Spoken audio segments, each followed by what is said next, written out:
pushed. Okie dokie. All right, Alison, thank you so much for hopping on. Where are you calling in from? I'm joining you from Birmingham in the UK. Awesome, sweet. And is that where are you from originally? I'm from London. I escaped up here about, 15 years ago now. So yeah, it's a good place to be. Cool, sweet. So, like I said, I can read off this giant script about your background, freelancers. Just as you know, right? We vet like crazy. But so, Alison, let's hear a little background about you right now and sort of what led to what you're doing right now.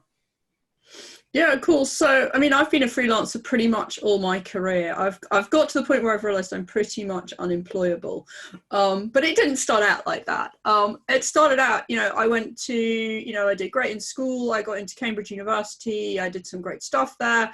And, you're getting to that end of the third year, graduation, but, the marketplace, come and meet the employers. Big sports hall. I took one look in there. I went, oh my God, this is just so not the place for me.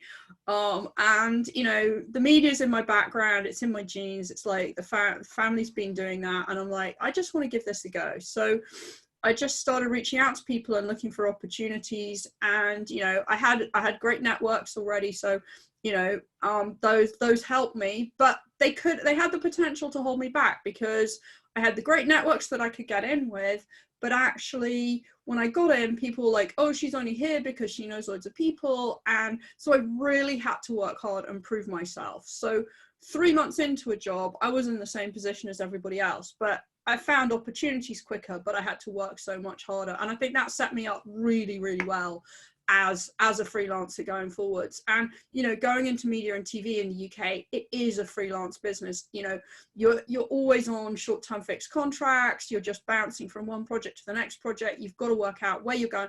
If you don't want a gap between projects, you've got to find time to go and look for work. And so that really kind of set me up well. And then I'm ambitious, I'm quite smart, I wanted to use my brain. And so after a while, I just wanted to work on bigger stuff. And that took me to go to INSEAD, to go to business school, because I'm like, yeah, I've done loads of production. How do I get into the next stage up, the strategy side of it? How do I do that?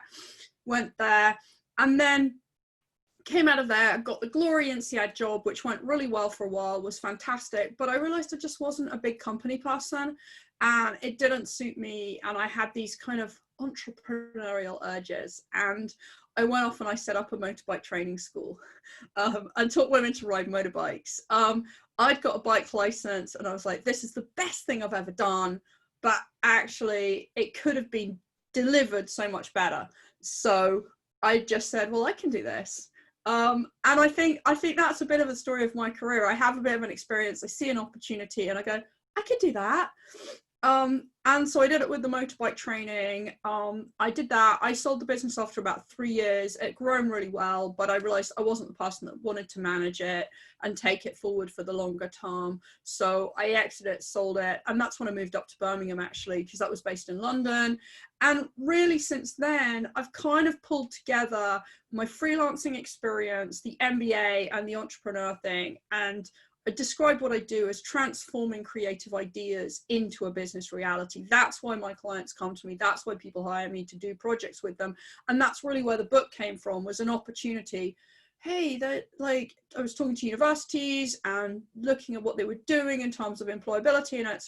And I'm thinking like a freelancer going, well, hang on, if you want to get a job, there's a career service. If you want to work in, set up a business and be an entrepreneur, raise investment, just sell products, that there's an enterprise department. But if you're a freelancer, you don't really identify with either of those. There's no one to help you. There's no literature. You're not teaching that. And like 50% of the work that I saw some stats from Creative Industries Federation, 50% of the work nearly in the creative industries in the UK is freelance. So who's helping those students? I was like, and there's no literature. So I was like, hang on, I know about this. I've been a freelancer. I've hired loads of freelancers. I've worked in lots of different ways. I want to own this space and I know I can add some value. So just set myself the task of writing the definitive book about freelancing. And I guess it's probably coming up 4 years now from when I had the first idea. Here we are, it's published, it's on the virtual shelves. I'm yet to see it on an actual bookshelf because we went into lockdown about a week after publication.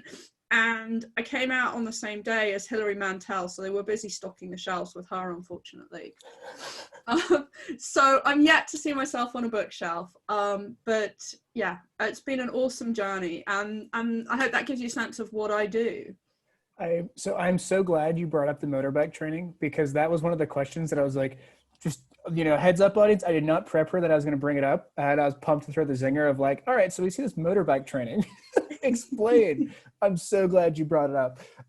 So there's a couple themes, right, that we're going to dive into throughout this conversation. I think one of them is definitely what's it required to be a successful freelancer, right? Because you've seen full circle. I think when you've seen only one thing of anything, you become narrow and niched into that one path, right? And you can put up blinders. And I think that's one thing I want our audience to make sure they take away from you is like, hey, this isn't just freelancing, right? There's a full circle. There's being a freelancer, hiring freelancers, having a business, business mindset. And so excited to talk about that.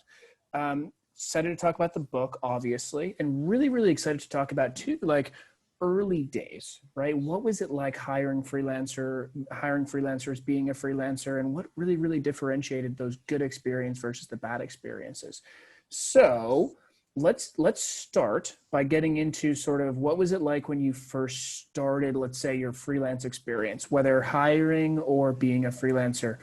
Bring us back to those first experiences. So, those first experiences when you're quite green and you're not sure of the ropes. I think for me, I was really fortunate. The first real project that I worked on post university was what's known as a deferred payment feature film. They don't really exist anymore, but basically they had a bit of money to make the film, and if it made money, you made money, but you got expenses. So I was a student just finished university. I could afford to do it for the summer, and it was a good experience. But what I really got from that was a mentor, and the role of the mentor for me. The producer who'd hired me as a production assistant, could see I was hungry and ready to do stuff, but he would regularly take me on one side and say, hey, think about this. You don't know that much. Just stick to what you're asked to do. Watch and learn. Think, and particularly he really focused me to really think ahead and look at what you're doing now, what's the consequences of that. And it was said in a kind of light-hearted way, I want you to be here with a cup of coffee before I know I want a cup of coffee. And that wasn't about, oh, Alison, you're a girl, you can make the coffee. It was really I want you to be thinking ahead and thinking, what's the next stage in the schedule, what's going on. So, and that piece of advice was really important to not get stuck in the weeds of where I am now, but always, where am I going? What's on the horizon? How do I plan ahead? And that's whether you're working, I took that to be whether you're working in the work that you're doing, or also about planning my freelance career and where I was going next. So, I'm always looking for the next opportunity and the next opportunity. I do one thing and it takes me to the next one. And I found that worked for me really well early doors. So I did that feature film, and on that production, there was a music company who were designing the music for the film. They needed somebody to work in their office in London, and they were going into production as an additional service. So I got to know them through the production, got on well with people. I mean, I cannot stress enough how important it is to get on well with people. It's a really shallow industry, film and TV. It's the school play all over again. You just push together, you've got to work with these people, you've got to get on with them, and you've got to find ways to do that, whoever the characters are, because people remember people they like working with, and you get pulled back. So made a good impression on the music guys. They hired me. I went to work for them for a bit. Then they sublet part of their office to another company. They got some big commissions in. They pulled me over to their business. So I got into animation that way, and so on and so forth. So you're just that chain reaction of building up those networks. And then every now and again, after the animation company, I was like, okay, where am I going from here? What do I want to do? And then I literally went back to the drawing board. Okay, who's in my network? Who do I reach out to? Who do I go and talk to? I want to change. I need to make a hard stop, if you like. My network, my chain reaction networks kind of run out. So then I went, okay, who do I need to talk to? Reached out to people and found a completely new position, but I had more experience by that stage. So being production coordinator, I then was like, okay, I'm ready to be production manager. How do I do that? And that's where I was stepping up to that. And I reached out and I got an opportunity there. And then I followed my nose from there again. So it's networks, but knowing when you want to step up and how to make that approach. Yep. No, I love that. I think so. I mean, a common theme with freelancing, I think we like to talk about it like it's new and sexy and revolutionary and nothing to do with anything prior, right? Kind of like whenever you have change, you're like, we're nothing like those people over there. In reality, though, a lot of it's pretty similar. And I think what you're hitting on to me is there's still a career ladder. Like this whole idea of a career ladder is not gone. It's just that it's a different type of ladder. And to me, what it sounds like what you're talking about is, and there's 3 takeaways, by the way, that you talked about in there that I'm going to pull out. But so the third one is you're always looking at your next opportunity. Now, when you're a full-time employee, your next opportunity is you've done your 2 to 5 years. So then you have your resume, you get it ready, you do interviewing for 6 months, you take your next chunk on the ladder. For you, it was, what was it you said? I look at my network, I see who's there. If there's people that I don't have, I go figure out who I have to talk to. And each experience that you have prior builds on top, right? And so you still have a ladder. It's just not a rigid, fixed, here's what you do, here's how to put on your resume. The second thing you talked about, though, was really understanding the needs of your client. So you kind of hit on it before I even asked the question. But you said your mentor said, I need to know that the coffee is going to be there before I even need the coffee. The number one value as a freelancer is you have to know the roadmap. You have to know what's coming because your client has no idea what they're doing. And you need to be the saving grace. You need to be that one person on point that's like they always turn to. Then the first thing you talked about, though, was the importance of career development. So I think what freelancing does is I always call it sort of, it enables you more rooms for spontaneity in terms of meeting the right people and having the right opportunities because you met that mentor from the start. And when you talk about freelancing, you're having a direct relationship with someone who's a decision maker. You're not just being, number 1012 on this huge org chart that no one knows who you are. So I'd now love to get detailed into what these projects look like. So, from the start to the middle to the end, what did a typical freelance project look like for you? Was it a 6 month to a year? Was it a 1 day? I'd love to hear about, okay, how did you navigate actually making money in a project-based way? Yeah, so yeah, it's interesting what you say there. And I think just reflecting on the employee, the differences between the employee and the freelancer, I've always been in a tearing hurry in life. So freelancing has suited me because I can climb the ladder when I'm ready to, not when a company decides you've got enough experience. So I was always hungry to take on responsibility. So I probably jumped earlier to climb up the ladder and take those risks to look for new opportunities than other people would have done. But that's really enabling whether you're an ambitious, hungry, fast track freelancer, or you're just happy to go on the slow track and just do the same thing. You're in control of that and nobody's judging you for it. So I think that's really interesting. In terms of freelancing work, I think what's been really interesting in my career is it's kind of gone, there's the pre-children and the post-children, and the children are kind of linked in there, but not completely, in that, in the early days of my career, I was production manager in film and TV. So those were, anything from 6 weeks to 6 months of full-time fixed-term contracts, basically. And, the UK system is complex in terms of tax. So some roles might be traditionally freelance in terms of invoicing. Some might be through the payroll, but actually really you're just a freelancer because they're not responsible for you finding the next role after that. So it is all still freelance in my book. So I did quite a lot of that early doors. And then really, when I moved up to Birmingham, having sold the business and having kids and stuff, that was when I looked at it and I realized that actually that model of working didn't suit me because I didn't want to be in an office. And the nature of TV production is it's very, very reactive. My eldest is 13 now. So, we're talking, 13, 14 years ago, the industry was much less proactive about working moms. And, if you didn't fit in and do the hours that you needed, and I was just like, no, I've done this. that's not for me. So that was when I really invented and really rethought what work meant for me. So now I do a lot of consultancy project-based work. So I regularly work with clients who'll take me like 10 days, 3 months, a rough project schedule, check-in points, but really I just get on with the work, engage with the team or not with the team, depending on what the project is. Quite often it's talking to my networks and reporting back into them to giving them sector knowledge or something like that. So they've got a vision of what they want to do. I turn that into a reality for them. Or I've just done one with a client who's setting up a new big training program and they're like, we want to do this kind of thing. So I worked out how it could happen, who they needed on board, got the people on board and went, here you go, there's your roadmap, off you go. So I very much stay at the strategic level now.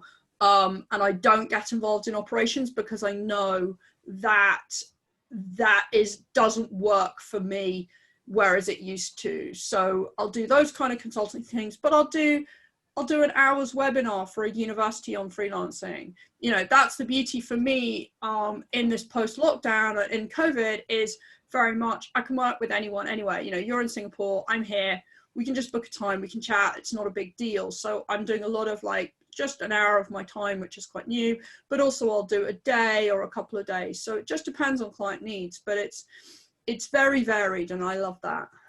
That's awesome. And so, okay, one more question before I'm giving a little teaser. We're going to get straight into the Bible and we're going to talk about sort of what's the meat behind the Bible. Maybe, you know what we should do? We should replace some of your book with like biblical quotes, like John 3:16. I'll just ask you, I'll be like, hey, what does John 3:16 mean in the freelancing Bible? But one last question related to that is, and I think most freelancers want that, right? Like most freelancers do want to be sitting at a strategic level where they're not in the weeds doing all of the admin and operations work. And so when you think about that strategic level view, right? How do you, when you go to a client, like let's say we meet and you say, this is what I can provide. I'm interested. What are some of the ways that you're making sure you make that happen? For example, do you have a very good sort of onboarding checklist? Do you have a statement of work that's good? Do you have a pricing model that you find best in terms of hourly versus project-based? What would you say is like the core thing that freelancers should know about how to be a strategic level freelancer? That's a really interesting question. I think for me, it's about selling on the value that I add to the client. So, and I know it's something that we've talked about before, it's moving away from trading your time for money as a direct relationship. But I'm always looking at, you know, if I do this project for you, what does it do? So does it satisfy a need for my client?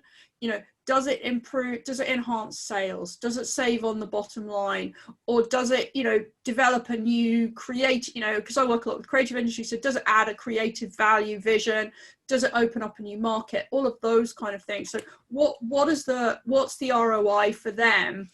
And it's all about thinking about it from the client's perspective. So yes, I kind of have a day rate, but I try and make that into more of a project-based thing. And, you know, my favorite activity in that client meeting is that when I pitch the price, I listen for a sharp intake of breath. You know, I go, so it'll cost this, and I'm listening for because, you know, I'm a luxury item. I'm a designer item. I'm highly experienced. I've got huge knowledge and huge networks. So I should be pricing at that top stretchy end. And if I don't hear that sharp intake of breath, I'm always convinced I've left money on the table. So that's what I'm looking for. And I love when freelancers ask me what my budget is. Because if they don't ask me, I'm like, are they just going to keep like spinning their wheels? And the worst is when they're like, hey, I'll do this for free. And you're like, no, please don't. Like, I don't not want to think that you have that much time that you can do this for free. Yeah. And so like one of the things, right, we're struggling internally where that's really tough in hiring freelancers is like, we're looking for someone to help drive our go to market. And there's SEO, there's content generation, there's social media management, all this kind of stuff, right? And we're not looking for someone to come and say, I can do 3 articles a month. We're looking for someone to say, this is where you are today. This is where you're going to get to tomorrow if I'm working with you. And we need that, right? You need the strategic level insights. I think one thing is as a freelancer, you're competing against agencies, and an agency shows up and says, this is what we're going to do for you, from a very, very value level, not necessarily just a, here's the grunt actions that you'll see. But okay, let's finally talk about the book. Finally. Yes. We're going to do the fact that it's called the Bible. I'm going to have a field day about this, to be honest. But so let's talk Genesis. Let's give us a high level view of the full Bible, and then we'll come back into, in the beginning there was light. Yeah. So just to say, I have started using the hashtag Bible study just for the sheer badness of it. Yes. Okay. We'll be hashtag Bible study for this, and then we'll ask everyone to be like, "Do you have your Bible?" It's great. I know. I'm sure I'm gonna get a lot of offended people along the way, but you know, it's gonna diversify their reading. So when I first wrote the book, I wrote it, you know, much more like I would write a training course, if you like. So I had like these 4 M's. I had mindset, I had money, I had marketing, and I had mechanics, you know, all the tax and stuff. And that's what I pitched to Penguin. And they really wanted something slightly different. And I realized in retrospect, that was much more like a textbook, like a manual. They wanted a narrative and a story. So we turned it into the journey of a freelancer. So it's all the same material. It's a much better book, but I say that to tell you, it's kind of like the story of the freelancer. So, you know, it starts with really understanding, what does it mean to be freelance? You know, what are the skills? You know, look inside yourself. What skills do I have? Because you know, as a freelancer, you know, people say, oh, I'm a freelancer, but it doesn't actually mean anything, because you could be freelancing in all sorts of stuff. So what are the skills that you've got? And so we look deep inside that, and what are those skills? So then you can start to think about, well, what is it that I can do? And then from there, you can start to build up a picture, and takes you forward to sort of think, okay, if I can do that, then who are the customers I might want to go to?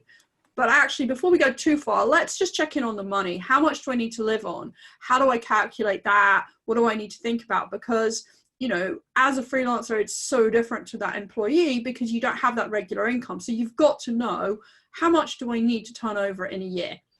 And how am I going to achieve that? So you look at it from what's going out, but particularly I do a really deep dive on how do you value yourself, and how you can have, there's about 5 different strategies for how do you examine your value, and how do you build up a picture so you can effectively set yourself some sales targets of, okay, so, you know, for me, I might say, I want 4 chunky consulting projects over the year.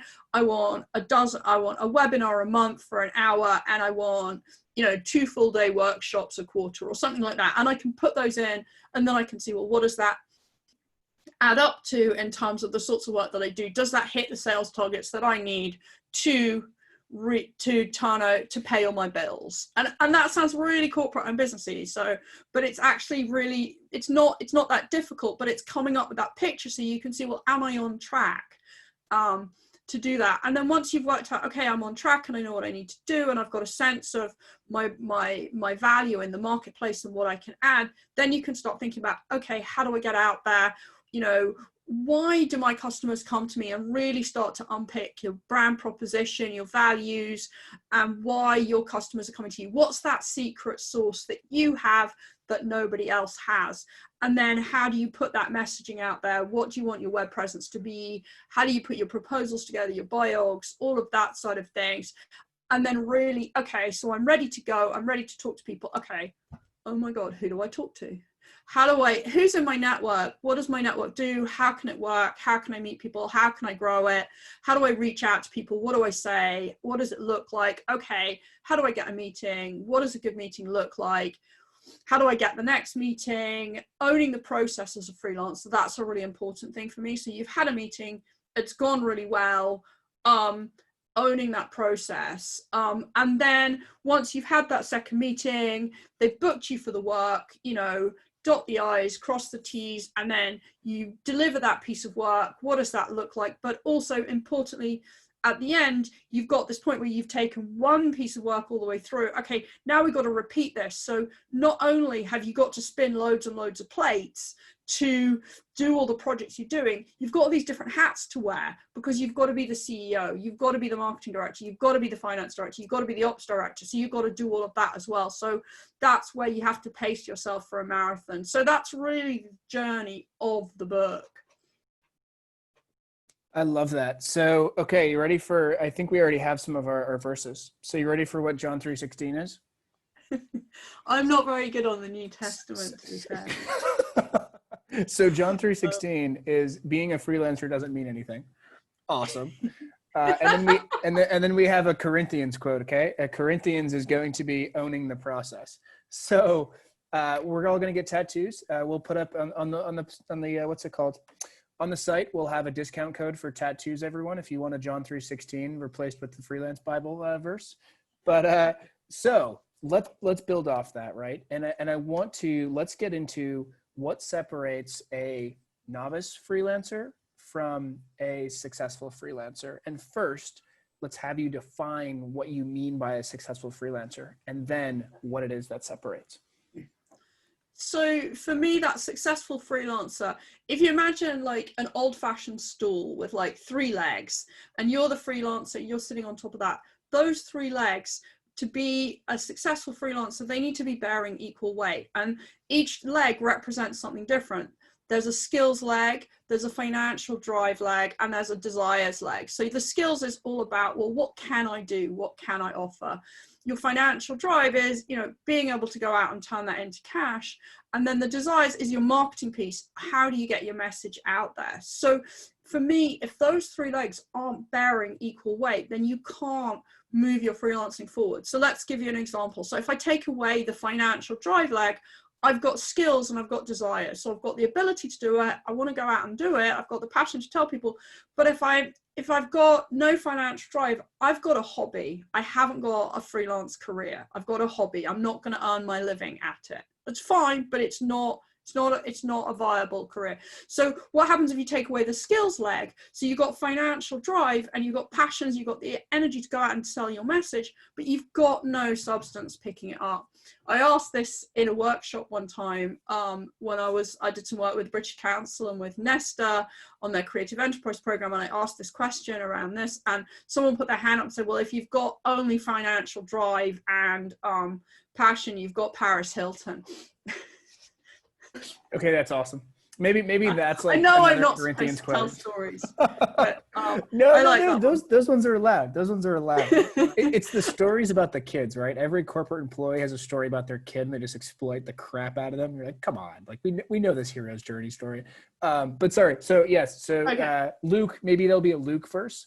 Is the if you just have passion and financial drive, you're Paris Hilton. That's awesome. So keep going. So financial drive, skills, passion. Yeah. And if you haven't got the desires, the passion to get your message out there, you've just got the skills and financial drive, you're just not going to get off the drawing board. So for me, those 3 legs need to be there bearing equal weight for that freelancer. You're sitting on top of that stool. And also you need to sit on top of that stool with a smile on your face, and you've got to be responsible for you and your mental health. And that's really important, because again, you don't have that company behind you going, Alison, you're looking a little bit jaded and this, that, and the other, and we think your workload's a bit high at the moment. That's all on you. So how do you maintain the smile? So that for me is what sets you up well to be a successful freelancer. Gotcha. And so I'm really interested when you mentioned the skills stool, right? What is so different between skills for getting a full-time job and being a freelancer? In some ways, there's very little difference. These are just the skills that you have. So you can literally you can do a skills audit. It's in the book, and you're just looking at, what are the hard skills I've got? What are the technical skills I have that I use to do my job? So when I worked in TV as a production manager, that was all the production manager skills that I had, and the knowledge of the production process and how to do all of that. So those are my hard skills. My soft skills are my leadership skills, my management skills, my comm skills, my general admin, those very much transferable skills. And then your other skills are the things that you just know loads about, but you've never used in a work context. And when we start to talk about the new entrants as freelancers, the other skills are actually really, really important. So your other skills could be anything from speaking a few languages, you know, passion for gardening or medieval history. It doesn't really matter what it is. It's the stuff that you do that you like doing, you know, baking cakes, you know, what, it doesn't matter. But you want to know for your skills, like, what skills do I have? You know, writing a long list, lots of bullets. What are my hard skills? What are my soft skills? What are my other skills? Where I'm at the moment. And if I've got a sense of where I want to get to, what do these skills need to look like? And then you need to rate yourself. But I think the most interesting piece for me within that is you can rate yourself and you can come up with this list and it's all fabulous and you think you're brilliant, or you either think you're brilliant or you think you're rubbish, or a bit of both depending on what the skills are. But are you really the best judge of that? Probably not. So you want to go out and find some trusted colleagues, mentors, friends, people you've worked with, and ask them to corroborate your skills audit. Because the one thing is for sure that the things that you take for granted in yourself are the things that other people most value in you. And because you take them for granted in yourself, you can't see what they are.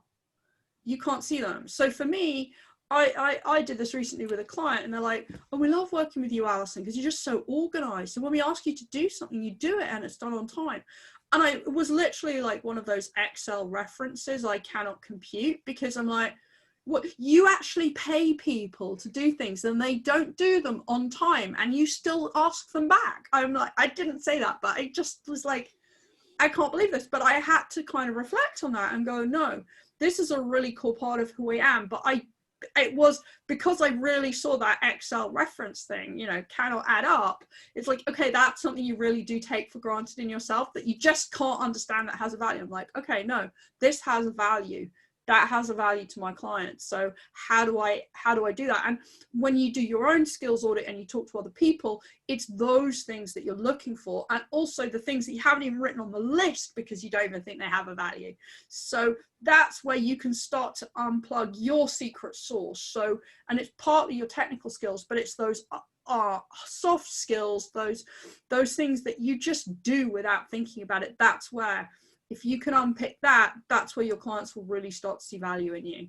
I love that skills audit. I think that's one of the best things. That number one, if you're starting, you should 100% do a skills audit. If you're already an expert, you should still 100% do a skills audit. And I think the more experience you get, the more you're refining those skills and you're figuring out sort of your 80-20 skills that are the real revenue drivers, because you might realize, out of these 20, these two are the ones that really drive the engagements that I want. So let's sort of talk about community, because I think one thing about your book that I really, really loved was there is a theme about, hey, this is how to start thinking about the fact that you used to have good things at a company that you don't no longer. So, I mean, one quick thing, right, is like you had an IT department. You already mentioned, nope, that's on you now. It's your responsibility to figure out the software and the tools and yada, yada, yada. But I think one part in your book that was really fascinating was the emphasis of community. And we've kept hearing it in this interview. We heard it at first when you met your first mentor. We've heard it in your skills audit in regards to, it's not just what you think, but the importance to have a community to reflect what you're actually good at. I'd love to now hear sort of, how do you think about community as it relates to your freelance journey? And what does that community specifically mean? Does that mean it's someone you reach out to on LinkedIn? Does it mean it's people you meet at yoga? And then also, what are some of the uses of that community? Is it just for support? Is it to collaborate? And so, yeah, let's kick off the community debate. Cool. So I might slightly start in reverse order because it makes more sense to me. But I'm very inspired by the work of Robin Dunbar, who's an anthropologist, who talks about this magic number of 150, which is the number of relationships that anyone can really, most people can contain at a level where if I bump into this person in a bar, in a cafe, I know exactly who they are. It's completely in context, and I can just sit down and we can just have a natter, and I'm not impinging. So if I've got 150 people in my network who are like that, and you've got 150 people, and everybody's got 150 people, that's 22,500 people at one step removed from me, right? Yeah. So, you know, and those 150 people in my network that I know are people who I can probably send a text to and they'll reply, or they'll always reply to my emails. Now, they might not be all potential clients. That doesn't matter. These are not like 150 people who can give me work tomorrow. These are 150 trusted people in my network, and they're really valuable to me. And they can act in various different ways. They could be a client, but that's like the least important. They could also be a mentor. Some of them could be mentors to me. Sponsors. Now, those are my favorite people. Sponsors are people who are talking about me when I'm not in the room. So they're recommending me when I'm not in the room. So I'm somebody who's a really good connector and joiner upper of people. So I act as sponsors for all sorts of people. So I'm like, oh, you should talk to this person. You should talk to that person. I think you're in that vein. You've mentioned people to me. I've reached out to them. I've made connections through that. So that sponsor value is really important. So keeping in front of people and keeping on top of them. But one other thing I think that people miss out on, and a lot of freelancers miss a trick on, is this introducer person. So who are the people in your network who can introduce you to other potential clients? And that's where, you know, if you're struggling to gain traction, looking to diversify, maybe you've had a new client in one field and you're like, oh, actually, I could do more in that area. How do I do that? So who's in your network who knows people in that space? So you can go away and you can do loads of research, and, you know, LinkedIn, Twitter, social media, all of that kind of stuff. That's really your friend. In film and TV, you've got the added bonus of IMDb, where all the credits are listed. So you can see who's worked together. So there's loads of information out there to find out who knows who. And if you've got a dream client, you go, do you know what? I really want to work with, I had an animator who said, I really want to work with Pixar. So it's like, okay, so how do you do that 6 degrees of separation to get to the person you want to meet in Pixar? Who can introduce you to someone who can introduce you to someone? So you can follow that sort of chain reaction as well. So that's how you build that community. But, you know, good freelancing works really well on trusted referrals. And if you're using that introducer network, that's what that builds, is those trusted referrals. So if I write to somebody on my network and say, hey, you should talk to Matt, they're going to listen because they trust me, and it's about my brand and reputation. So it's those conversations. And it's also just about being open to what you hear and listening to and learning from what people say. So if you go and talk to an introducer person and say, I'm thinking I want to get into this area and I think I could offer this, and they're going, I wouldn't do it like that, they don't understand that. Listen, learn, take it away, rescope, come back, repitch, you know, you're there on a learning journey. I wonder, so do you have any hacks? So listen, the data, because, you know, more of a data techie software, you know, what's the data say? The data is overwhelming that the best clients do not come from talent marketplaces or sending a million emails. They come from referrals, and you can have opportunities that you don't even see. And it's a beautiful little engine. But so how would you recommend, you're a freelancer that, let's say you have 1 to 2 freelancers that you know, but how do you really start to build relationships with fellow freelancers? So I think it's very much sector driven.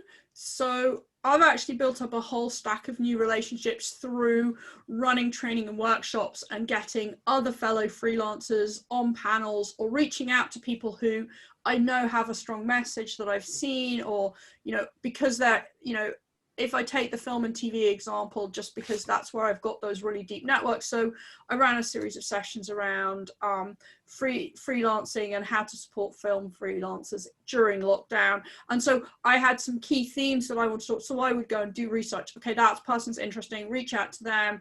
And then, you know, I then do a little thing with them, you know, they're on the panel, that's worked really well, I've got to know them. And then there's a couple of people from that who I'm now developing bigger projects with, because we've done a little thing together, it's worked well, we've met on this panel, we've tried it out, we're in the same space, there's a place that we can collaborate. So I think for me, it's, you know, doing little pieces of work with people, building up that trust in the same way as I would with a client. but it's also, if I can't do a piece of work, if you ring me up and say, could you do this piece of work? And I go, oh my, no, I'm absolutely rammed. I haven't got capacity to do it. You need it tomorrow. Let me think, who can I recommend to you? So you'll still come back to me, and I'll make sure that I recommend a good person and that they know that I've recommended them, not just join them up, but, you know, make the effort to send that introductory email. It would be really easy to go, oh, talk to so-and-so, here's her number, here's his number, but actually making the point to join those dots up so both parties are happy with that. So that's how I sort of build those networks. And I guess I've got more of a virtual lens on at the moment, because say pre-COVID, I would regularly work in coffee shops. I would take some co-working and stuff like that. So I'd get to know different people that way. I might do occasional bits of work in clients' offices. So I go in for a meeting and I might say, look, I'm here. Can I stay for the rest of the day and just hang with the computer? Because I know you've got spare desks and I'm here anyway. So things like that to just build a bit of diversion and interaction into things.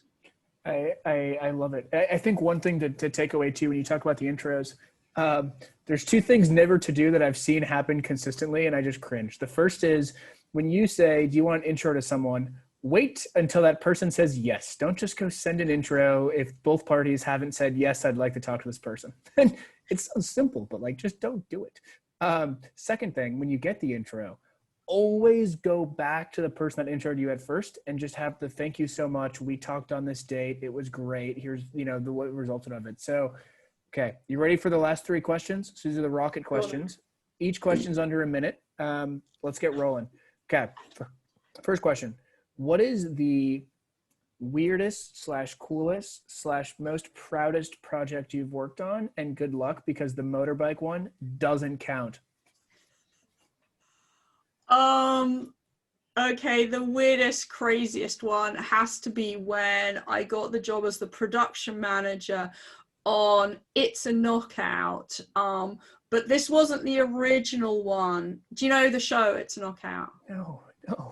Okay, it's a crazy show where people dress up in penguin costumes, have to stand on rotating turntables, catch buckets of soapy water, and then fill them up in teams, and they all fall over, and it's carnage, and that kind of stuff. But it was originally made on the BBC in the UK, and it was brought back by Channel 5, which had like no budget. And we went to all these crazy locations. We had these mad presenters who were just bonkers, and the whole thing was just mad and crazy, and you just have these endless conversations about the chickens and the penguins, and they can't do this. And then the French guys came in and they wanted us to bring, they did it in France, and we licensed the format from them, and they wanted to bring the baby bulls in, because in France they use the baby bulls and you had to run across the bull ring to do this. And we're like, no, the Brits don't like the bulls. And then mad cow disease came in, and I had to ring up